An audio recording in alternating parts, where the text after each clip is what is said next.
जेको वोट थव न वोट वोट खाली के पन्ने ते ठपे हण जो नालो न आहे। वोट ज़ामिन थियण जो नालो आहे। आऊं त मां कंहिंखे चवां पिया हिन जो ज़ामिन पव त 100 दफ़ा सोचींदासीं ज़ामिन पवण लाइ।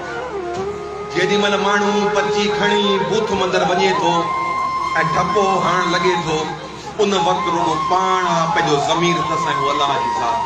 जंहिं महिल हू ठपो हणे थो त हू ज़ामिन थो पवे कंहिंजो उन माण्हूअ जो। हू शाहिदी थो ॾे अकेले में, छो न वोट बि अकेले में न वञे। हू शाहिदी थो ॾे ख़ुदा जे साम्हूं त बाबा हिनखे आउं वोट ॾियां पियो, हीउ सादिक़ु आहे, हीउ अमीन आहे, हीउ साफ़ सुथरो माण्हू आहे, हिननि खां ख़राबी कान्हे, हीउ करप्शन कोन कंदो, हीउ मुंहिंजा मसइला हल कंदो, पोइ तो वोट ॾे। अगर असीं वोट ॾींदे वक़्तु इहा ॻाल्हि न सोचींदासीं त असीं न रुॻो पंहिंजे ज़मीर सां धोखो कयूं पिया, पर असीं उन अलाह जे साम्हूं बि कूड़ो ज़ामिन थियूं पिया। इंसान सां त ज़ामिन थी माण्हू फिरी ॾींदा आहिनि, पर अलाह सां तव्हां अगरि धोखो कंदो त अलाह त तमामु वॾो आहे। तव्हां छा धोखो कंदो? उहो धोखो को अलाह सां कोन थींदो, उहो धोखो तव्हां पंहिंजे नसीब सां कयो।